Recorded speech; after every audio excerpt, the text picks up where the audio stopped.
Na sasa Mheshimiwa mgeni rasmi na meza kuu, nami nipende kushukuru kwa serikali yangu ya wanafunzi chuo cha maji WISO 2025-2026. Lakini pia kwa nafasi ya pekee kabisa nimshukuru mkuu wa chuo cha maji Profesa Adam Kalia kwa baraka na rehema zake alizozitakia tangu tulipoanza mchakato huu wa kuchangia fedha kwa ajili ya kugusa maisha ya watoto wenye mahitaji. Nimshukuru sana, lakini pia nitamke baraka kwa chuo cha maji, kwa management yote kwa kuwezesha jambo hili. Wametupa gari, wametupa pia dereva. Niseme tu asante sana mkuu wa chuo.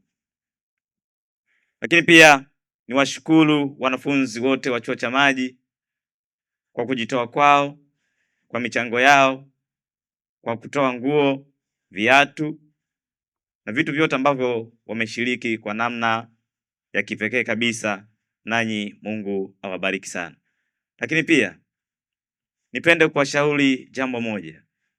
Inapotokea jambo kama hili, niungane na mgeni rasmi pia. Wengi wanapenda kushiriki kwenye kumbi za starehe, labda kwenda beach na maeneo mengine yote yenye starehe, lakini huwa hawajui baraka ziko wapi. Nikutie wivu tu ambaye hujafika eneo hili. Sisi tumeanza, tumeteka baraka zetu leo. Mungu atatukumbuka. Fanya kwa kidogo ulicho nacho ili Mungu akupe kikubwa zaidi.